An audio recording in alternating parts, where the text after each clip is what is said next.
Let's move on to water treatment regulations.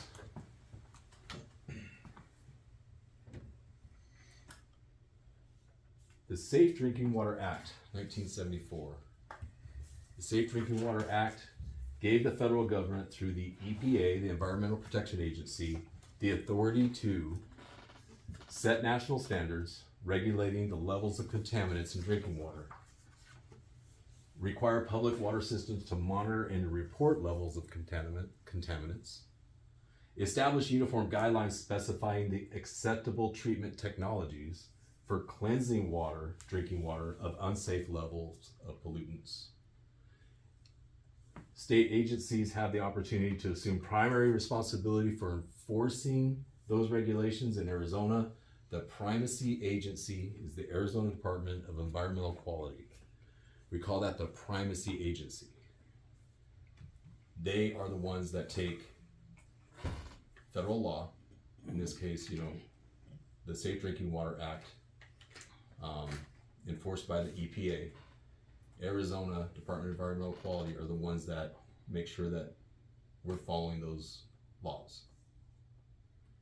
And since 1974, when this was enacted, you have, as these regulations went into effect, as people started following these regulations, the incidence of illness and death from water pollution or potable or water that wasn't safe to drink, those instances have gone down quite dramatically. Now there's been those outliers. Flint, Michigan is a recent example. Several years ago, it was discovered that the water system in Flint was contaminated with lead and other pollutants, causing huge problems in the communities. And it's a very, very sad story that more care wasn't taken to protect the people of Flint, Michigan. But these laws are in place for a reason. Ideally, it would be great if every water system could put out pure H2O to their customers. But water is very expensive to treat, but what we can do is treat the water to a point that it's safe, that we feel that it's safe. And those federal laws, those regulations, especially that determine what these levels of pollutants are, where the limits are very important for us. It's a very important guideline for us. And if we can meet those or exceed those, and what I mean by that, if we can meet that and make the water even better, that's what we're trying to do as operators, right? Yeah. So in 1986 and 1996, Congress strengthened the Safe Drinking Water Act by establishing maximum contaminant levels, MCLs. So let's say for nickel. Nickel is a mineral that's found in groundwater supplies. Somewhere in the Safe Drinking Water Act regulations, it's going to say your maximum contaminant level for nickel is at this part per million, at this level, right? It's going to specify the level. In a previous lecture, we talked about here in this utility, we have an employee. Her job, 40 hours a week, is to go out into the system every day. We have sampling points at the EPDS, that's the entry point to the distribution system, basically at every booster pump station that we own. That's the first sampling point. Along that distribution system and all the way to the end of that distribution system, we have sampling points. Those sampling points give us a representative sample of the water quality that's in our distribution system. It's very important to understand that we want a representative sample of the water that's in our distribution system. You would think that even in periods of peak demand, that water's just trucking through the system. But basically, the system has been filled up and energized, right? It's our distribution system, all those pipes and valves and everything that makes up the distribution system is pumped full of water. And when you're home at 1 o'clock in the morning and you wake up and you go use the bathroom and flush the toilet, that water is sitting in those mains out in the streets, leading up to your neighborhood, out on the street in front of your home. And a little bit of water suddenly goes to your house. And it's replaced by the water pushing against it from the EPDS, or the distribution pump system, right? It's pushing just a little bit more water in. The water just moves a little bit here, a little bit there. Now, if there's a line break, all of a sudden the water moves really fast through the system and tries to escape, right? It gets out. But my point here is that we go out in the system and we're pulling samples. That water tends to stay right there until it's used by a customer. We do this every day. And those results those samples go directly to a lab, so we can get the results, and it helps us determine, hey, is the water safe? And those determinations come from MCLs. We're looking at how much of those different minerals and substances or pollutants are in the water. Lead, copper, nitrate, things like that.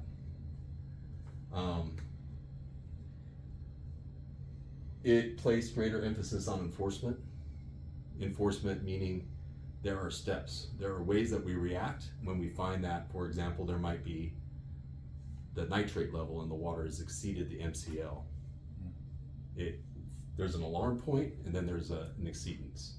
And there's different things that we do when that happens. Notification of customers, and depending on the tier level, it might just be, we'll put it in with the bill, on the monthly bill, or an annual report.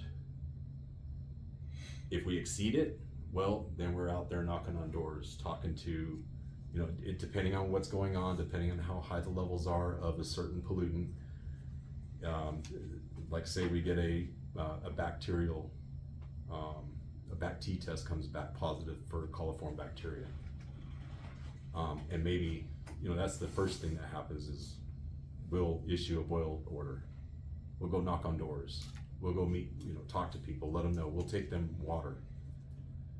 We'll buy cases and cases, pallets of water, and take it out there and start notifying people what's going on. If there's an E. coli, if that sample then is tested for E. coli and it comes back positive, it just grows from there. Our reaction and what we do and how we protect our customers. It's like immediate. Immediate, yeah. So when it talks about greater emphasis on enforcement, it's not that they're trying to go after somebody, charge them and, criminally charge them and put them in prison because there was a positive result for coliform. It is more of, this is how we react to it. This is a standard operating procedure. This is how it's going to be done. And we are going to be judged on how we do that. The Arizona Department of Environmental Quality is one of those agencies that's going to look at us and say, this incident occurred, how did you manage it? Did you follow the guidelines, all the steps, all the laws? Authorized penalties for tampering with drinking water supplies. And that's been more of a concern, especially since, in the last 20 years with the concern that terrorists might attack our water supply in some way. Mm-hmm. And really, one of the big things that protects us from that is the amount of chlorine that's in the water. We want enough chlorine in the water that if something is introduced into the system, whether it's on purpose or by accident, that is going to be neutralized very, very quickly. Mandated the complete elimination of lead from drinking water, and that's an ongoing process. There's several federal programs, state programs, especially in these older areas, these older communities where there might be lead contamination, where we can go in and just replace everything, get all the lead out of the distribution system. Earlier we were talking about our groundwater supply. 1986, 1996, it placed considerable emphasis on the protection of underground drinking water sources. The groundwater has been used and overused for centuries.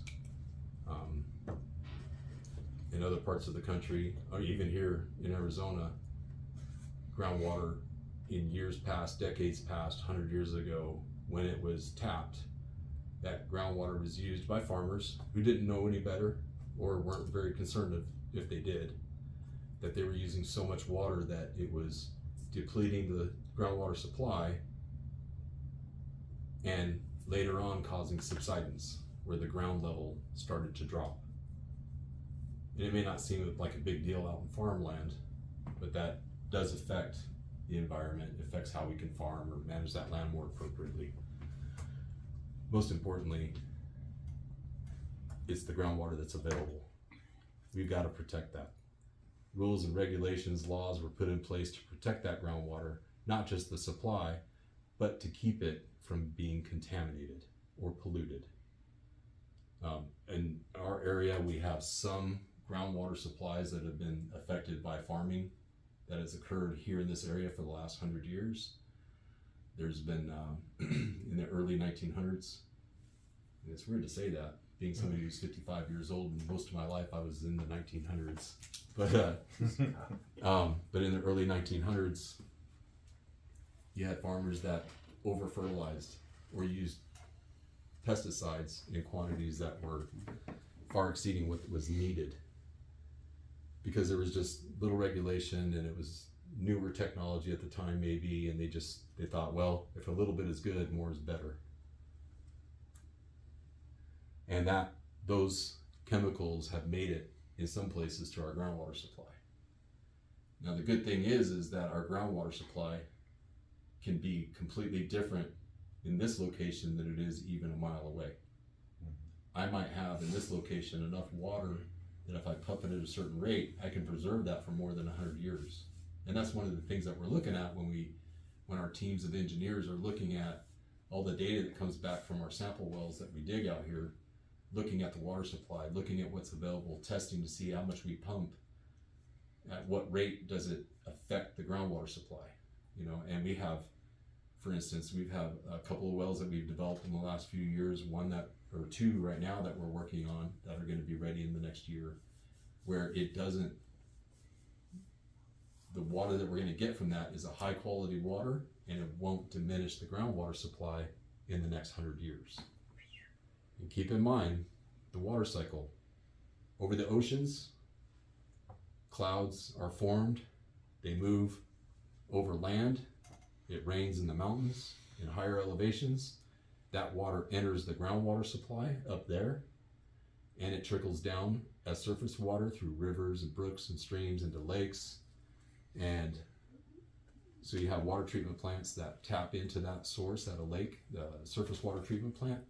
They'll use a lake or a river to pull that water, treat it to get it to their customers. The groundwater supply is replenished through that water that's falling up in the mountains at higher elevations. It moves down to lower elevations, and with all that elevation change, you have water that's under pressure moving underground. It's that gravity is pushing water down to the lower elevations. It moves very, very slowly.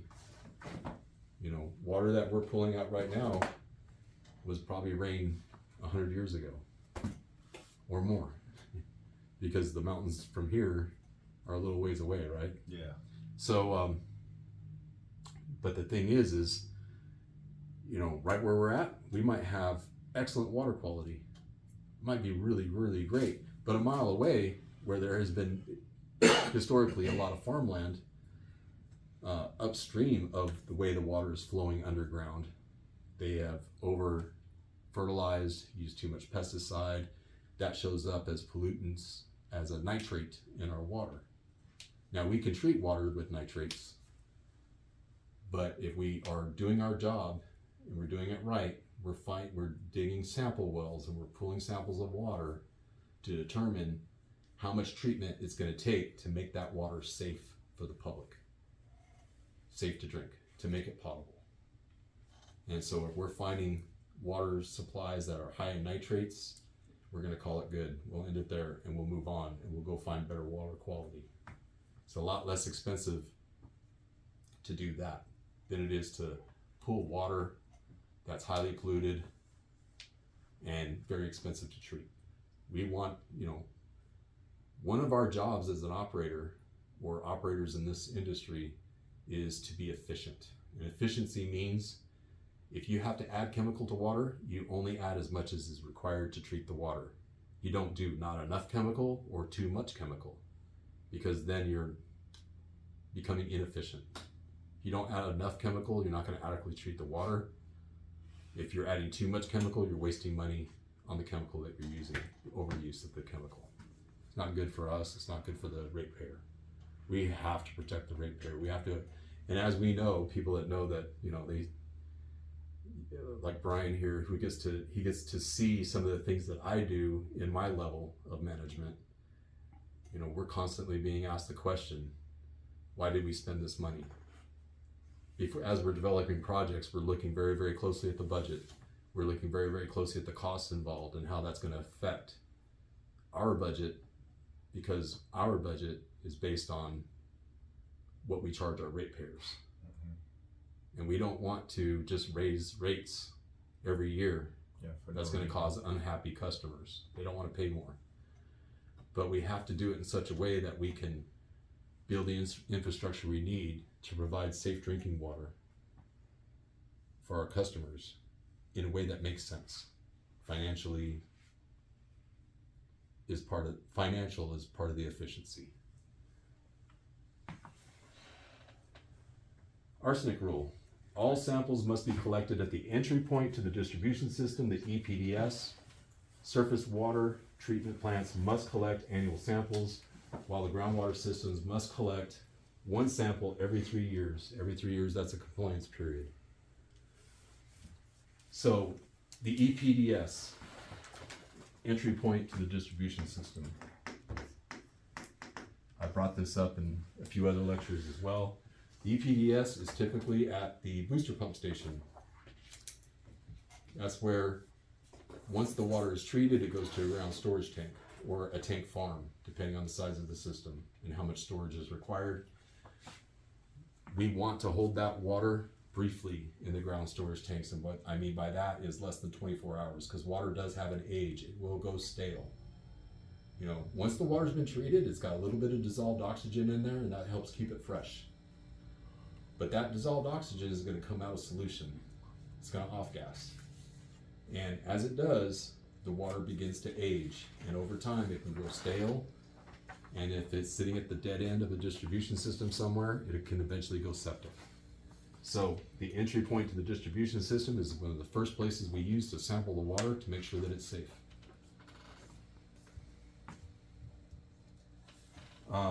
For the arsenic rule, a sample must be taken once every 3 years in a compliance period to make sure that that water is safe, that the quality of the water hasn't changed from what we've started with, you know. So, and I just want to make, that's groundwater system. So a surface water system, they're doing annual, because things can change in the environment a lot faster than it will change underground. Lead and copper rule. The purpose of this rule is to protect the public health by minimizing lead and copper levels in water, primarily by reducing water corrosivity. That's a tough word to say. An action level has been established at 0.015 milligrams per liter, which is also parts per million, 0.015 milligrams per liter for lead, and 1.3 milligrams per liter for copper, based on the 90th percentile level of tap water supplies. Any action level exceedance is not a violation of the rule, but can trigger other requirements, which include, and these are some of the federal programs that we were talking about earlier: water quality parameter monitoring, the WQP, corrosive controlled treatment, OCT, or CCT, excuse me, source water monitoring or treatment, public education, and lead service line replacement, LSLR, lead service line replacement. And in the past, lead was used because people just didn't realize or didn't know, and it was cheap to make lead pipe than it was other forms of pipe, right? Before plastics came around, they were using lead.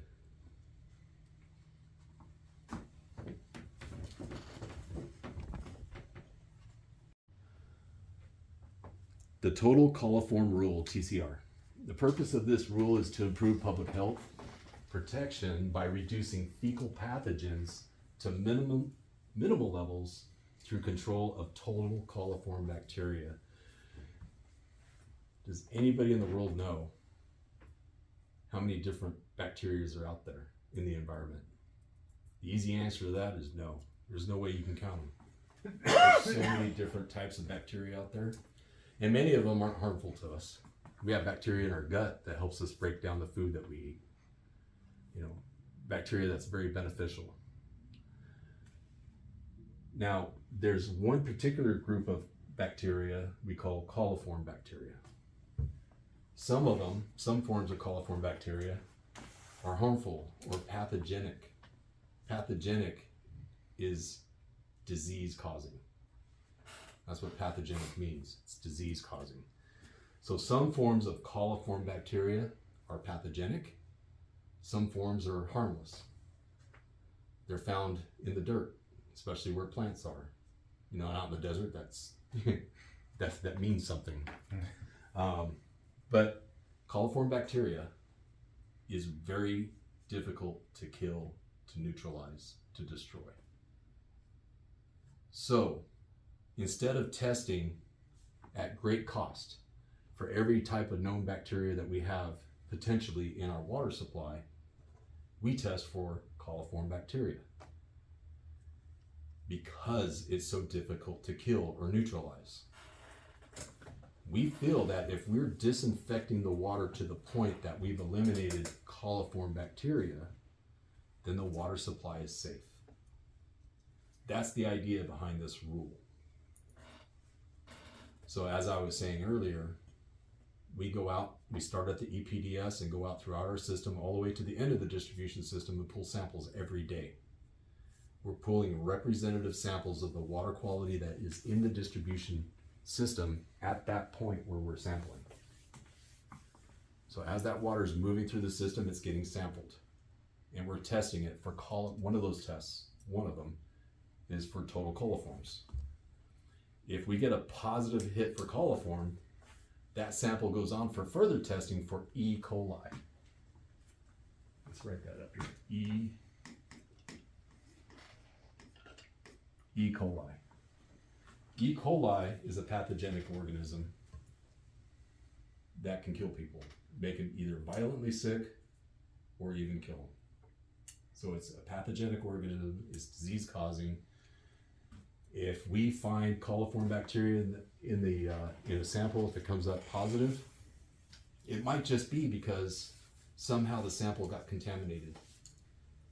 Like when it was taken, maybe a very easy mistake was made, a very simple mistake was made in collecting the sample. Maybe the container was contaminated.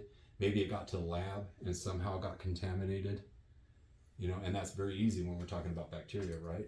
Mm-hmm. Somebody sneezed at the wrong moment and just wasn't thinking. Maybe they didn't change out the gloves that they were wearing from a previous sample. I've had one where just water on the rim, or rather on the threads over your sample bottles, have sat there, and when they got it to the lab, they tested that it had some, it was a false positive for E. coli. For E. coli, yeah. You know, and in when I first started in the industry, one of the operators, one of the senior operators, his term for it was, there's a booger in it. You know, a booger. So, but what happens when we get coliform bacteria positive, that same sample goes immediately in for E. coli. So while we are responding to a positive coliform sample, which means going out and resampling, sampling at the same site, and then sampling within several service connections upstream and downstream, sending those samples in, getting those tested for coliform. And typically what happens most of the time is those samples come back negative. And so that helps us determine that at some point when the sample was taken or processed, it was contaminated and we got a false positive. Had a booger in it. Had a booger in it. How would your water supply get E. coli, or rather fecal coliform bacteria in the system? That's a good question. Maybe a cross connection, maybe somewhere in our system, a customer, and we don't have industry out here in our system, so it's less likely to happen in this manner, but maybe at some customer has a process they're using. Maybe they're using chemicals or something to treat the water that they're getting from us. And that chemical, if the protections aren't in place with like backflow devices, that water, if there's more pressure on the customer side than there is on the distribution side, then it could push its way back through the system. If, for example, you have a swimming pool and the customer takes their hose and they drape it over the side into the pool and they're filling their pool with water. And as the pool's filling, maybe the kids jump in there and they're swimming around. Well, what if there's a line break upstream? It's very potentially what could happen is a line break upstream could cause back siphonage. Back siphonage would, through the hose that they're using to fill the pool, if the end of the hose is submerged into the water, it'll suck that water out of the pool and back into the distribution system. That's a cross connection. That's contamination. Because water's going to take the path of least resistance, right? Yeah. And on a back siphonage, that pressure from a line break is going to pull the water out of the pipe, out of the distribution system, so the water can escape there in certain situations. You know, there's a lot that goes into that, but the point is that happens. Water moves very, very, in a situation like that, water moves very, very quickly through the distribution system. It's mind numbing to see. I've seen videos of it. You can go on YouTube and look for videos of demonstrations of back siphonage where they use clear pipe to demonstrate how quickly water can move through a distribution system. It can happen very, very quickly. And all that water contaminates the distribution system. Imagine if it sucked out, 1,000 gallons of water out of somebody's pool. And 20 minutes before that, there was 3 kids in there swimming around. Nothing against kids, but they're dirty. On top of that once the water leaves our distribution system, it's no longer potable. Now it's an unknown quality of water. An unknown quality. So if it's in somebody's bathtub and they've got one of those shower heads that they've installed that has the long hose on it, so they can take that thing down. It's got the head and they can wash themselves with it. Yeah. If it's hanging low enough that it'll hang down into a full bathtub of water and there's a line break upstream, it can potentially suck the water out of the bathtub. Just imagine what that could mean. Anything could be in the water. So E. coli is on us. No matter how well you clean yourself after using the toilet, you're gonna have E. coli on you somewhere. It's in our environment. It's on us. And when you bathe, that's one of the reasons why we bathe every day. I wish Brian would do that. Wow. Yeah. We keep those pollutants off of us, right? Try to minimize them. Surface water rule. Rather than meeting MCLs for Cryptosporidium, Giardia, Lamblia, viruses, Legionella, and heterotrophic bacteria, surface water treatment plants are required to use filtration and or disinfection treatment processes at a minimum. So what that's talking about is surface water treatment plants. Now this goes back to testing the water supply, the source water for the plant. You test it, you want to see, before you build a water treatment plant somewhere, you want to find the nearest source waters and determine what it's going to take to treat that water to make it potable. And if you find a local source, a river, for example, where there's plenty of water, there's always going to be plenty of water, you'll take samples of it to determine what is it going to take to treat this water to make it potable under certain conditions. And if it's too expensive, then they're going to reach out further and say, well, maybe we need groundwater. Well, the groundwater supply here is contaminated. Okay, so we need to find another source water. So they're going to do that until they find a source water that is the least expensive measure or the most efficient source water to treat and send to the customers.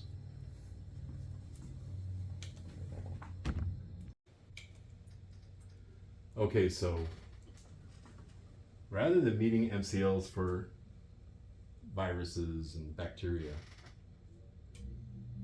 we want these water treatment plants to take water from a nearby water source after it's been sampled and tested to determine what level of treatment it's going to take.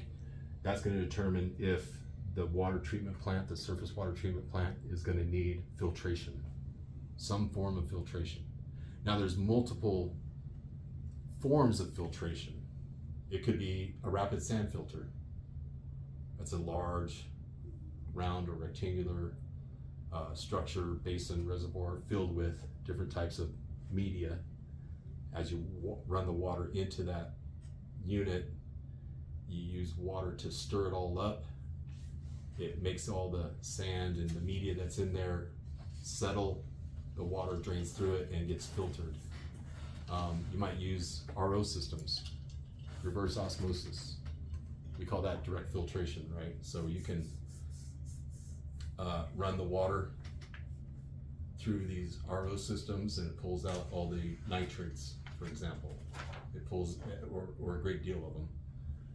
So filtration is may or may not be required, and in many cases, because it's surface water, it is required. And then we have disinfection. There's multiple types of disinfection. The most popular one is using chlorine. There might be ozone or UV, and in those disinfection systems, they don't really leave a trace. So after those systems, we might add just a little bit of chlorine in there so you have a residual that you can test throughout your distribution system.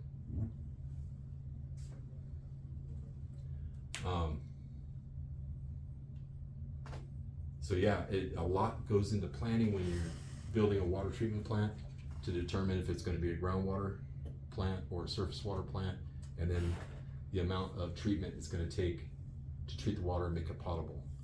And once we've determined that we're going to build a water treatment plant and we've sampled, made those determinations how we're going to treat it, we come up with a plan, and that plan is submitted to, in Arizona, the Arizona Department of Environmental Quality, the primacy agency in Arizona, for enforcing EPA and Safe Drinking Water Act regulations, and they'll approve it. They'll take a look at it and they'll have their own comments. We want to use the latest, best technology or the best methods available to filter, disinfect the water and get it out to our customers.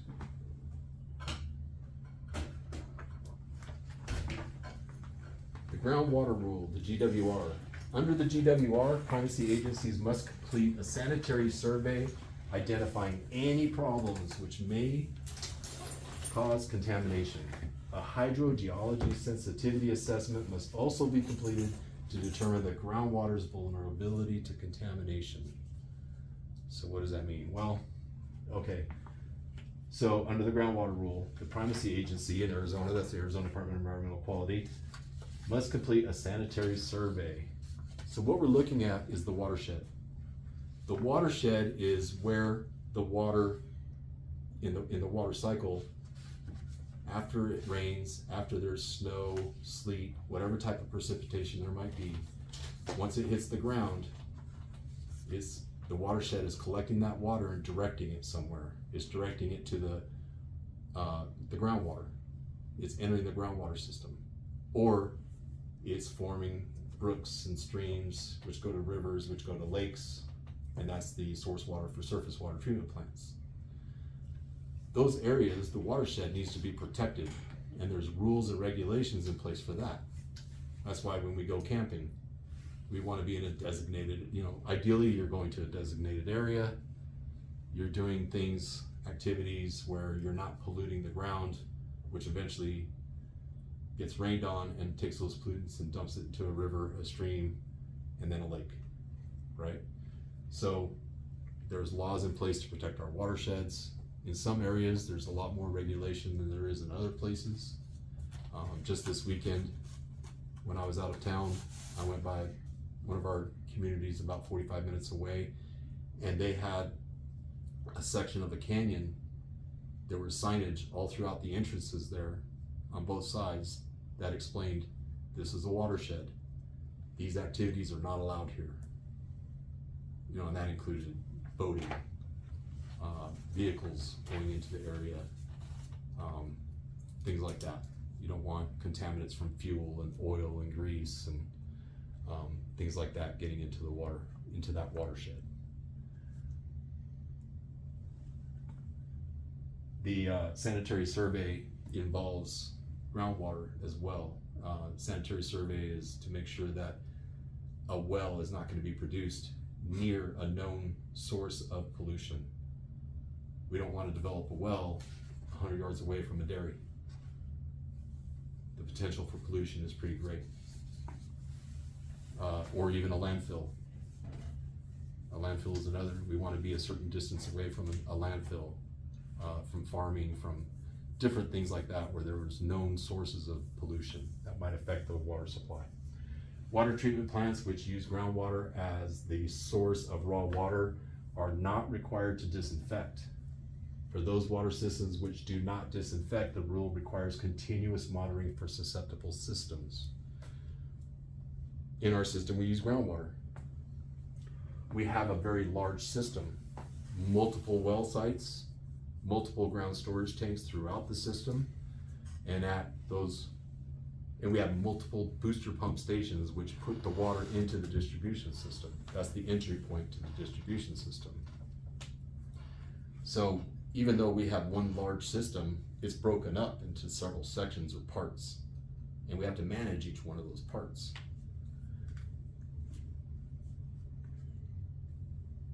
Now, we do pump groundwater, and under the rule, we don't necessarily have to disinfect it, because is bacteria a problem with groundwater? No, not really. However, water can become contaminated at some point. Not very likely in our point at a ground storage tank or a booster pump station, but maybe out there in the system somewhere. So what we do is we just add a little bit of chlorine.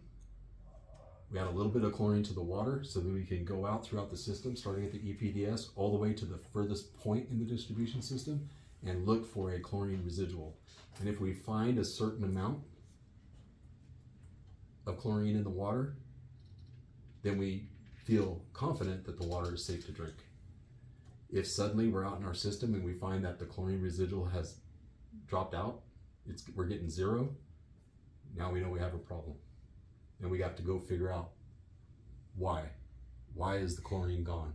Why has it been used up?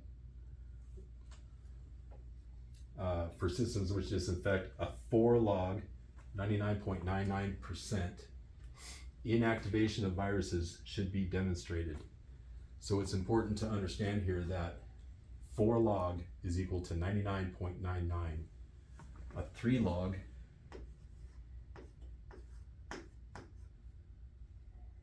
is 9.99%. You see the difference there? 4-log is 99.99. It's 4 nines. 3-log is 9.99. 2-log 0.99. So you see 4-log is pretty high, 99.99. It's a much higher level than 3-log, 9.99. Okay. Get rid of this and all that. Go to the next slide. So question number 1, the federal law which authorizes and empowers the EPA to develop drinking water regulations. The C. SDWA. The SDWA. Go. Next slide. The action level for lead. George? It's 0.015 milligrams per liter. That would be A, right? 0.015 or 0.015 milligrams per liter. Milligrams per liter is the same as parts per million. That's the action level. At that level, that's when you take action. That's when you start to do something. where's this lead contamination coming from? And what can I do to mitigate it or eliminate it? Ideally, we want to eliminate it. And that might mean we reach out to the federal government and say, hey, we've identified that in this community, at this part of this community, this neighborhood that was built 40, 50 years ago, it's got a lot of lead in the pipe. We got to get in there and replace it all. And the federal government will come in under certain conditions and say, all right, here's a bunch of money, get to work. Let's replace it all. Let's do that and protect our customers, protect our citizens. Number 3, in Arizona, the primacy agency responsible for enforcing SDWA regulations. Adrian? D, ADEQ. ADEQ, or lately they've started to call themselves AZDEQ. Same thing. Arizona Department of Environmental Quality. Number 4, a compliance period. Jedediah? That's gonna be 3 months. A. Is it months? 3 years. Supposed to be 3 years. 3 years. I'm gonna have to look and see what happened there, but it's 3 years. A compliance period is 3 years. Some systems only have to test for certain things every 3 years. And that is a compliance period. Number 5, the surface water treatment rule must be observed by water treatment plants which use a WOTR water source, a GWUDI. What is WOTR? WOTR stands for groundwater under direct influence of surface water. So this might be, you have a river. River's polluted. All rivers are polluted in some way. Yeah. There's no such thing as a river where you can go drink the water from directly and not be concerned with pathogenic organisms. You know, you never know that maybe upstream, just out of sight, there might be free range cattle, something that had just died. Maybe a bear killed a deer and it's right next to the water source and the water source is contaminated, right? So, however, maybe somebody went out and drilled a well right near the river. Between the river and the well, you have a lot of sand, right? Rivers expose or leave behind build up a bunch of sand. They leave behind rocks and things like that. The river washes away all the other sediments periodically. You know, rain events come through and might replace sediment with new sediment, things like that. But if you have a water source, and because it's a river, water is permeating out through the sand and gravel that's around the river, through the stone, the permeable material around it. So it might be worthwhile to dig a well next to a river or a lake where the water source is more available than it would be a couple of hundred more feet down, just a distance away from the river.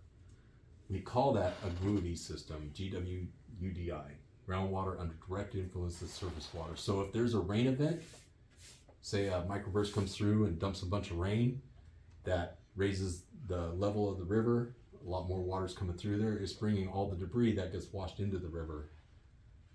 Mud, trees, vegetation, dead animals, things like that get pushed down the river. I think if you haven't seen videos of flash flood on YouTube, you should go check that out. I just saw one the other day on one of the webs or one of the content creators that I follow. He had video of a guy that was out here in Arizona. It had just rained several miles away, and he was near a wash, and he could see the beginning of flash flood. That first trickle of water that starts to come down, and it's black. The water is black, and it was black in this instance because that flash flood occurred because there had been a wildfire. Back in April, there was a wildfire in this area. Now all the vegetation has been burnt off. There's nothing to hold. There's no roots or vegetation to hold the water in one area. And because that area was a higher elevation, that rainwater, all it wanted to do was just cascade down to what started as a stream. And as it got to lower And as this is happening throughout the hillsides and mountainsides all around it, as this water is being dumped down as precipitation, as rain, it's building up in the washes, in the gullies and washes, and it turns into a flash flood. It all comes together and starts moving. And it's black because of all the ash and sediment and all the stuff that's left on the surface of this watershed. And it starts off as a trickle. And boy, you need to get, if you see that, if you're out there picnicking and you see that happening, you want to get out of the way. You want to get to a higher elevation very, very quickly.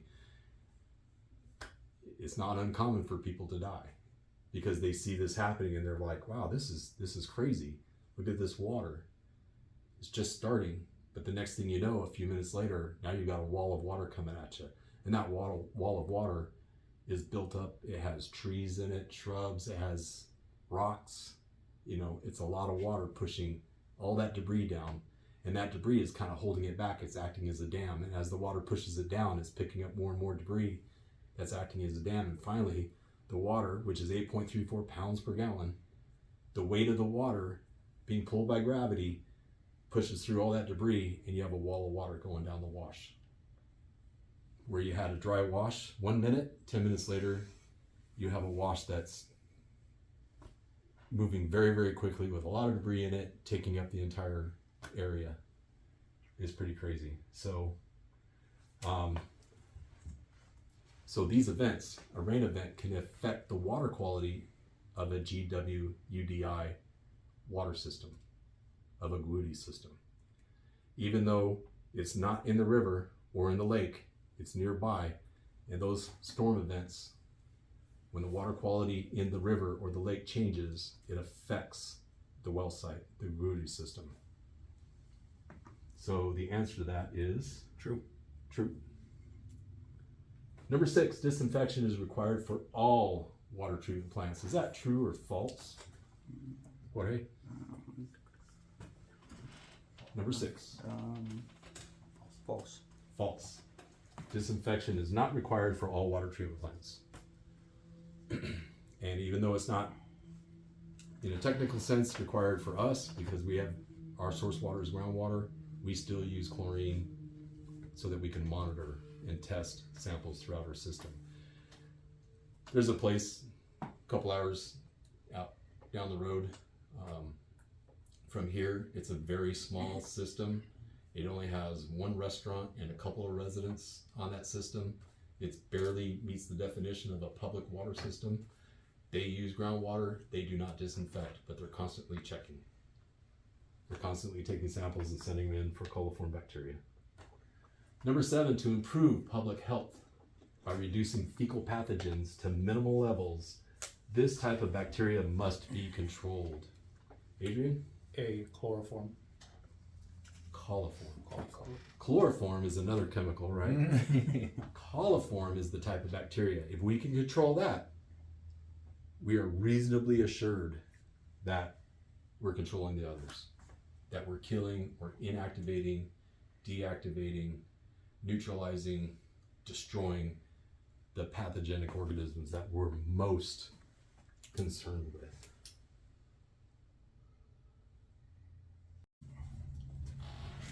Okay, number 8. When action levels for lead and copper are exceeded, a water system may be required to, Jedediah? That's all of the above. All the above. WQP, CCT, source water monitoring and treatment, public education, LSLR. Those are those acronyms that we discussed earlier. For example, the LSLR, lead service line replacement. So if there's a problem, when we've exceeded the action level for lead and copper, a lot of people become very, very interested in the quality of our water and how we're going to fix the problem. You know, just like in other communities where they've had lead problems, Flint, Michigan, that we've talked about, it can affect children most easily. They're the most vulnerable to lead and copper poisoning, but it affects adults as well.